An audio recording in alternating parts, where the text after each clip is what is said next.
Loretta Lynn is one of the all-time greats of country music. And in racing terms, people know her ranch is a place where legends are made, but not of the music variety. No, every summer, Loretta Lynn's ranch opens its doors to the best amateur motocross riders in the world and treats them to 1 week of national finals to determine the best of the young kids that will someday be professional riders. Officially, it's called the Rocky Mountain ATV MC AMA Amateur National Motocross Championship, presented by Amsoil. But most simply call it Loretta's. There are classes for riders as young as 4 and a class for riders over the age of 50 and everything in between. But somewhere in the sweet spot, the middle, are the riders that are hoping to become professional superstars in Supercross and Motocross shortly. And that's the class we'll be covering today here in Part 1, the Open Pro Sport Division. The likes of RJ Hampshire already locked in with a Geico Honda factory deal, and Aaron Plessinger with a Yamalude Star Racing Yamaha contract fresh. And a whole host of riders looking to beat them to prove that they have what it takes to go after the gold as a factory professional next year. It's a 3-moto format. We'll give you the racing right now, starting with moto number 1. Great start for the 28. Marshall Welton. He'll pick up some money from Bell Helmets. We've got the GoPro on board here. Franklin Nogueras out of the Dominican Republic making a run. And as you'll see throughout the 3 motos, the track is deceptive. If you walk around it, it's not very hilly. And it doesn't seem that challenging, but you see on board all the rocks, the deep ruts, and then difficult sections like this, the 10 Commandments. So hard to get a rhythm through this whoop section, and you see Nogueras getting past. That is the 45 of Colt Nichols looking to make moves. But it didn't take long for Hampshire on the number 22 to get to the number 1 spot. He's taken the measure of Welton and is gone. And an amazing story beginning to brew here with Hampshire 2 years ago. Wasn't even on the radar as one of the top amateur prospects. Was actually planning on being a baseball player and going to college with a scholarship. But he has poured his heart and soul into motocross as of late, and it is really paying off. He already got a moto win earlier in the week in his other class, 250A. The question is, can anyone chase him down here? Plessinger in second now. The Yamaha could be the best bet. He's gotten around Welton as well. There's Colt Nichols on the 45.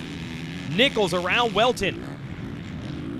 Now, Nichols is a guy looking for a professional ride. He did have some help in the Amsoil Arena Cross Series this year from Kawasaki, and has good support from the Kawasaki Team Green Amateur Program. But he wants to go into Supercross with a good bike and team backing him. And he knows he's got to try to put it to the likes of Hampshire and Plessinger. Look at the lead that Hampshire has. We'll see if Plessinger can do anything with him. Plessinger starting to moto down now. Plessinger, a big, tall kid, this Open Pro Sport class in the 450s. You got to figure the big bike would lend itself to his style. He also put himself on the map recently. It was last year in the B class, just 1 notch below this, where Plessinger really came into his own and notched himself a whole bunch of moto wins and titles. And he's bringing the hype this year, but Hampshire bringing even more. He's just pulling away. Hampshire's never won a title here at Loretta Lynn's ranch. But I'll tell you, things change in a hurry. You come out here and have 1 good week, it will literally change your racing life and your fortunes. He's through the 10 Commandments clean right now. Now, Hampshire does come from a racing family. His sister actually won a title. As we go back to second place, Plessinger trying to run him down.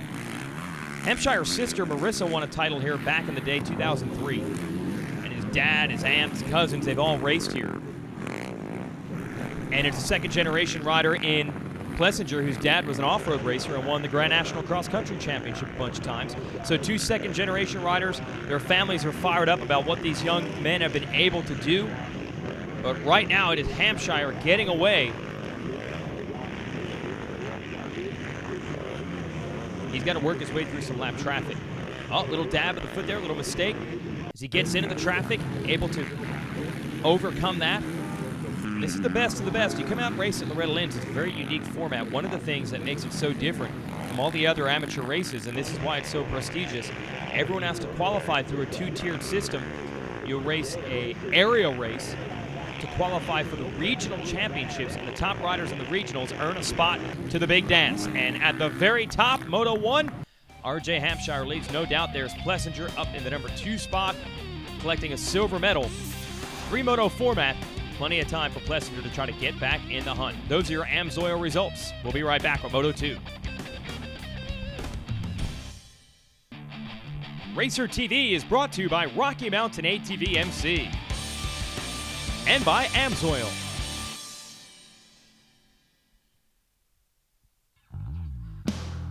Back here at Racer TV's two-part series covering this year's Rocky Mountain ATV MC AMA Amateur National Motocross Championship presented by Amsoil at Loretta Lynn Ranch. I'm your host, Jason Wygant. We've completed the first moto of the Open Pro Sport class. There is RJ Hampshire. All eyes on him after winning that first moto. Now he gets the first gate pick for moto number 2. Everyone has to try to knock him off here. We will total up the scores from all 3 motos to determine the champion of this very prestigious class. And look at Hampshire on the 22 get the good drive out of the gate. And it looks like he's going to edge everybody out in turn 1. Hit a bad gate pick in the first moto, got into the lead on lap 1. This time he has the Bell Helmet's hole shot. The green bike 59, Mike McDade, in there challenging him. And I believe that's Noguera out of the Dominican, and who was second. He goes down just off camera to the right side of your screen. So McDade back to the number 2 position as they head toward the 10 Commandments. We'll see McDade, a real veteran who races the Arena Cross circuit and has won a whole bunch of races there. He's got great style and speed. We'll see if he can use that to keep Hampshire in check. They're into the back section of the course. They call it Storyland. All rider down there on the inside after the 10 Commandments. Now working their way back from Storyland. Colt Nichols on the 45. He's worked his way up to second. And there is Aaron Plessinger in the 73. So McDade getting pushed and shoved around a bit in these early laps. And you see the 47 of John Short in the mix, top 5 as well. But here's Hampshire out of Florida doing what he did in moto number 1. Getting out front early and rolling on that Amsoil Honda. He'll switch that thing over to the Geico graphics once he's on the pro team next weekend. Right now he wants to finish his amateur career off on top. He's got an army trying to gang up on him. Looks to be McDade, Nichols, and Plessinger. Plessinger in the 73 trying to run an outside line of McDade and makes it happen up to the number 3 spot.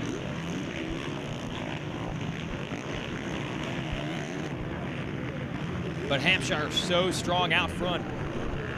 Gives a lot of the credit to his turnaround to Tim Ferry, who's no stranger to championships here at the ranch and had a spectacular pro career as well. 2 years ago, he took Hampshire under his wing and turned him into completely under the radar workaday amateur. I don't think anyone was had him as a prospect to get on a professional factory team. But under Ferry's guidance, Hampshire has raised his game. And right now, no one able to match it. Nichols here in the 45, out of Oklahoma. He's second, and you can see just not close enough for Hampshire to feel any pressure. So the number 22 able to just go through the motions, ride his own lines right now. Plessinger had a big crash on day 1 in the 250 division. He was trying to track down Hampshire. It was close, but his engine blew up, and he went flying, had a big endo over the handlebars. And I believe Hampshire, he's definitely dialed in. Nichols looks to be strong, but I've got to think that Plessinger is suffering a little bit. They say he broke his big toe. Obviously, for a motocross rider, there are much more grueling injuries than that, but it's got to affect him. He certainly is able to go out here and ride and get into the motos. But to go and run down Hampshire, who's just so solid right now, it is not going to be easy. Nichols, the gap is pretty much stabilized, and same thing with Plessinger. They are now keeping Hampshire honest. This track is so rough. And another unique element of the event, we'll have practice on Monday, then we'll race Tuesday through Saturday. 36 classes will compete out here for championships. And the 3 motos you will race in your class, it's pretty random where they might end up. You might race on a Wednesday morning, a Thursday afternoon, and late on Saturday, for example. And the idea is the track conditions will change depending on when you race. And normally here at the ranch, this is summertime. You're going to have searing heat and humidity here in Tennessee. And quite often the rain is a factor as well, and you'll have to run at least one of your races probably in muddy conditions. But this week the weather has been spectacular. It's been in the mid-80s. We have not had a hint of rain at all. And Hampshire is able to roll in Moto 2 the same way he did in Moto 1, although I bet you the Florida rider wouldn't mind it getting hot. He can certainly handle that as well. 2 motos in the books, 2 wins for RJ Hampshire, who is now the favorite to win the coveted AMA Horizon Award as the top graduate for 2014. Here's your Amsoil results. Nichols and Plessinger second and third. Good ride for Short and Welton. They're in the top 5. We'll be right back. Racer TV is brought to you by Rocky Mountain ATV MC and by Amsoil.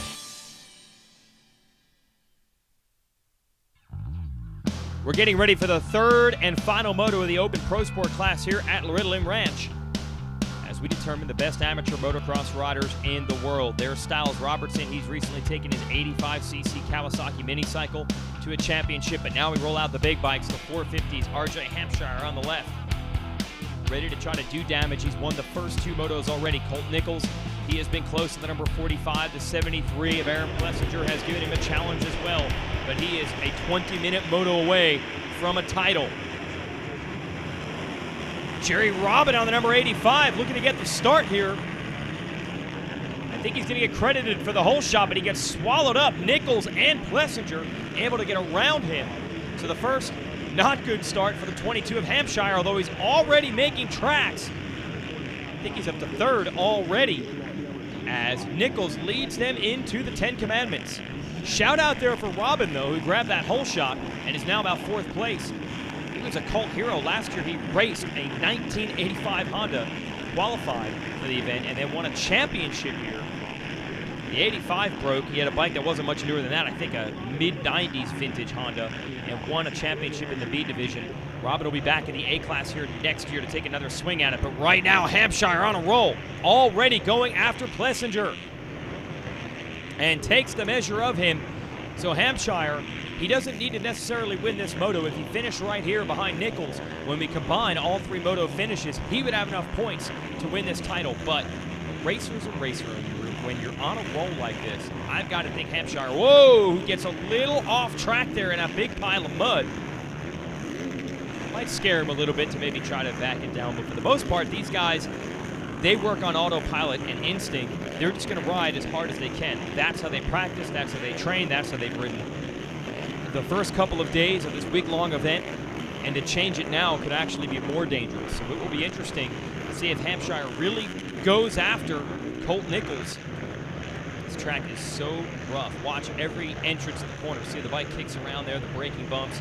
Now you've got the deep ruts, and then you see the back wheel just chattering around on the acceleration stuff. That's what makes this course so tough.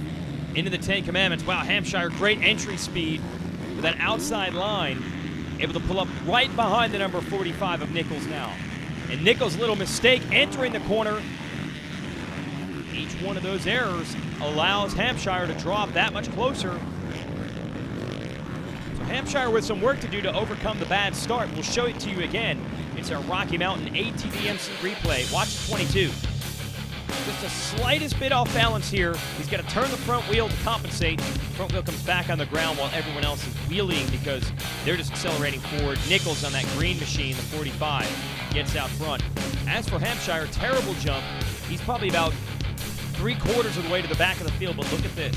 This inside line, he's going to just drive the bike and work very hard to make it stick in the corner. And he's going to make a lot of passes back right there and minimize the damage. Look at him hugging the inside. Suddenly he's about 5th. And now he's looking to be first. Still challenging Nichols.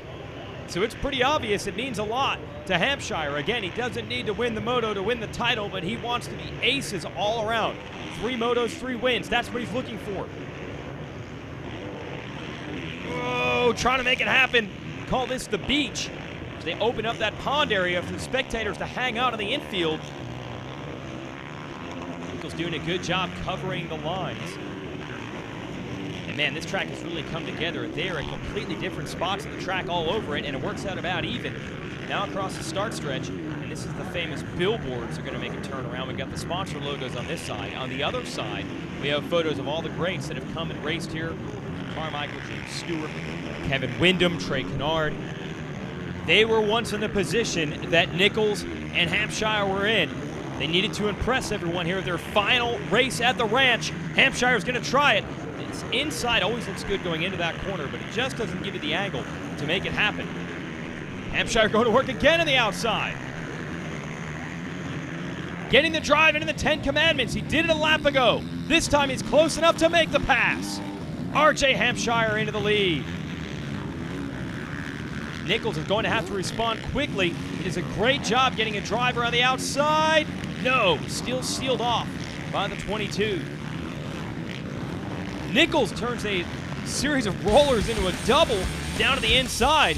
We're going to race in our hands, but right now, RJ Hampshire trying to control it and lock down his first ever title at the ranch.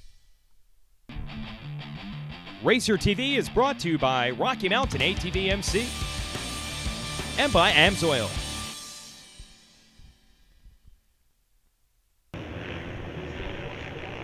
RJ Hampshire trying to get away from Colt Nichols. Now that he's gotten the lead, you'd think he'd be able to extend it the way he rode the first two motos, but Nichols just will not give up. And these guys are getting bounced all over. This track is at its roughest right now. And again, because you don't get to practice in the morning, you're kind of taking a guess on bike setup. You practice on Monday, then you race Tuesday through Saturday. So whatever you learned on Monday as far as how you want your suspension to work, forget it. It's going to be totally different out here. So you can watch the motos in front of you, try to guess which direction the track has gone. You're talking about young riders that don't have a lot of experience setting up these bikes either. So they just got to grip it and rip it. And it's so amazing how quickly things can change. Hampshire, an unknown 2 years ago, had never won a title before this week. Suddenly he has become the guy to beat, and I think Nichols knows if he can beat him, that means a lot.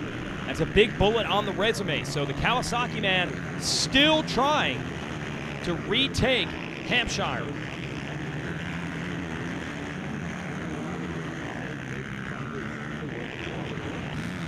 Little mistake from Hampshire, and now Nichols is there.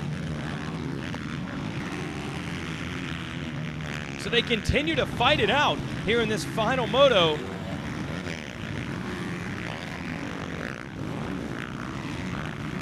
Nichols looking for a line. We come back over the start and finish line again. It looks like the 22 has pulled it out just a bit. Watch him hook this rut. Beautiful. Brings the back end around maybe a little more than he wanted, but you can't stay in the rut all the way around. It's just too rough, so he had to get out of that thing early and just try to use the throttle control to not spin that rear tire and lose traction. Look at Nichols. Outside line all the way through this section. Really able to close the gap. He wasn't even in the shot when they went past the start stretch. Hampshire hanging on that throttle, trying to get it back away. Into the 10 Commandments we go. Interesting that the lines have changed. It was Hampshire. Oh, Nichols! Almost went down. So that takes a little pressure off Hampshire. But I thought it was interesting. When RJ was in second, he was using the outsides to press Nichols. Now Nichols done the same thing when he's in the number 2 position, using those outsides. You see the third place rider, Plessinger, a disappointing week for him. Got beat in the first moto here, second. That was solid, but Hampshire was able to get the measure of it. We wanted to see some rematches, but a crash in the other class, I think it's taken just a little bit of wind out of his sails. We haven't seen quite the performance we thought we would out of the 73 this year. On the other side, Hampshire has been even better than advertised. Peaking at the right time, although he's got to deal with lap traffic. That might allow second place man Nichols to get back in the fight as they go past that Yamaha mechanics area. So Hampshire, just 2 years removed from being a starting pitcher on his high school baseball team, and was really considering going to college, trying to get a scholarship as a pitcher. But he actually got injured riding motocross. It was something his family was really doing for fun. He got injured, he was in the hospital, and you'd think that would turn him off of the bikes forever, but he said, you know what, I feel like if I'm going to race moto, I've got to take this a little more seriously. Then he hooked up with Tim Ferry, who again is one of the all-time greats here at the ranch and a great professional rider also. Ferry took him under his wing.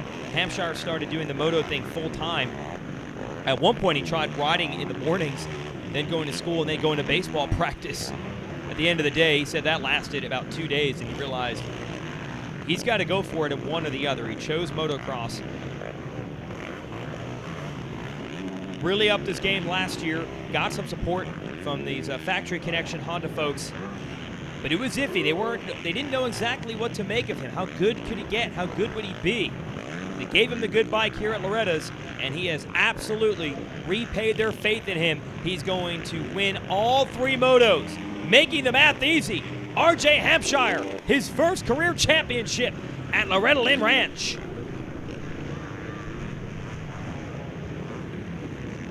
And a huge moment for a rider who never dreamed that he'd be at this level. Here's your final moto results, brought to you by Amsoil. McDade and Robin were solid there as well. Short, Tucker, Welton, Vidiali, and McCullough round out the top 10.